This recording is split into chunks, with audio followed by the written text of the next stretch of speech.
everyone, so I'm here today to share a card that I made using Spellbinders November Small Die of the Month kit with some specialty papers by Tonic Studios. So the November kit is really cute. It includes a lot of sentiments and this cute little doe that you can turn into a male reindeer if you want by adding some antlers, which are in the kit. So let's take a look and see which dies are included. So as you can see, there are a number of sentiments, although it's kind of hard to read on screen. They say Happy New Year, Merry and Bright, and Merry Christmas. And then there is the little reindeer that you can make either male or female, depending on how you want to adorn it. So for this card, you cut out some of the little sprigs of holly, and that's what I was showing a moment ago. And to start off, we are going to adhere our card panel to our card base, and I'm using a piece of specialty paper by Tonic here. It's red berries. It's very delicate, so that's why I'm using double-sided tape instead of just the regular tape runner that I usually use. I thought that the double-sided adhesive would be easier on the delicate paper, and it would also be stickier to help the paper stay stuck to the card base. Now I'm going to show you how to make a dimensional sentiment greeting, and to do that I cut out the Merry twice, once with white glitter paper and once with black cardstock, and I'm just going to position the white sentiment, which is going to be the top of the sentiment, slightly to the side of the black die cut, just so that it looks a little bit dimensional and it gives the image a little bit of interest.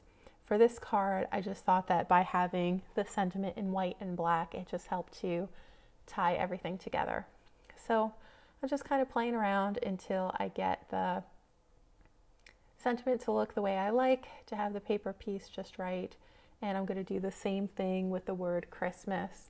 Go through that same process of putting the adhesive on the back of the white cardstock and then adhering it just slightly off center on top of the black cardstock. I'm going to adhere the Merry sentiment right now, and that's just so that while we're building out the rest of the card, we know how much room we have until we get to the bottom. So I'm going to put that aside for now, and we're going to work on our focal panel. I'm using a Spellbinders die here. It's an oval, and then another oval that has some ruffles around it.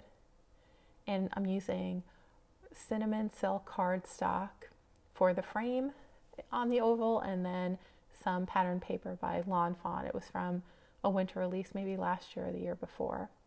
For the dough, we're going to have two parts to it. So we're going to have an outline that's in dark brown cardstock, and then we're going to have the inner piece that we are going to color in with Copic markers. And I cut out this die on Neenah cardstock, which is really, really good for Copic coloring. We're going to color the whole deer in with E31, and then we're going to add some shading with E35. And I'm just going to put the shading around the edges of the doe, underneath her chin, or under, like on her neck, and then on her hindquarters. Then we're going to blend it all together with an E31. And then once I finish with that, I am going to add some pink to the ears using an E20 and an E32, and then we're just going to leave the tail white. And for the hooves, I didn't color those in because we are just going to leave the dark brown cardstock die cuts intact, so that I just thought that would look nice. And I did the same thing for the nose as well. Now we're going to put everything together, and I'm just placing the Copic colored piece inside the frame. And as you can see, it's a really cute look. And once I get that placed appropriately, I'm going to use my tape runner to adhere everything together. And this is going to help stick the frame to the inside piece, and it's also going to allow us to stick the whole deer on top of the card. And now I'm just trying to figure out where to place everything.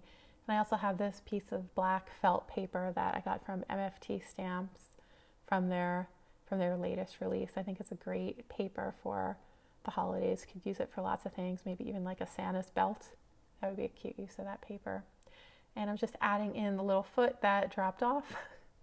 And we're going to add in the third leg that I guess somehow I forgot to add the first time. I'm popping out the ears and the tail, and we're just going to add some multimedia matte adhesive and then just kind of stick those in place as well.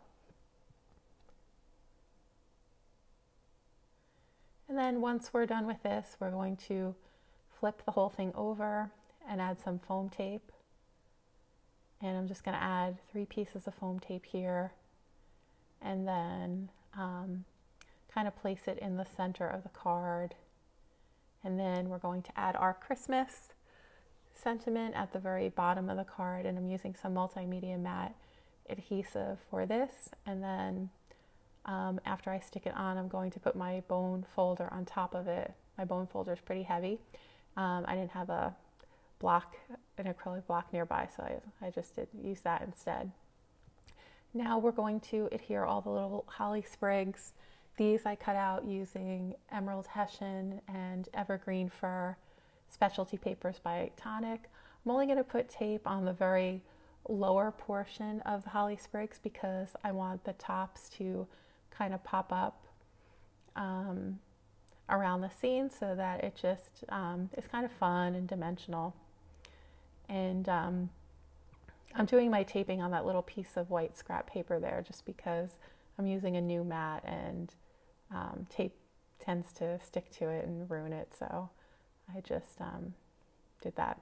Now we're going to cut out some berries using the berry die that is in the kit, and I cut out a whole bunch of them. I think I cut out 12, and we're just going to put some little clusters of berries around the card, and I'm using raspberry cardstock by Lawn Fawn for the berries.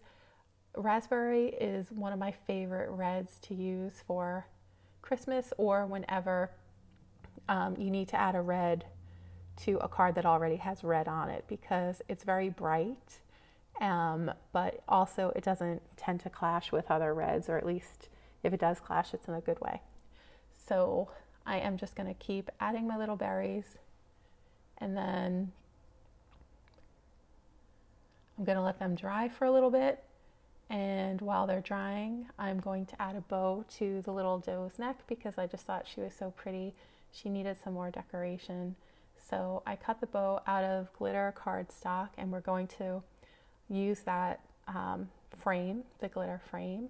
And then I'm going to attach the inner portion of the bow with some just Nina Solar White cardstock.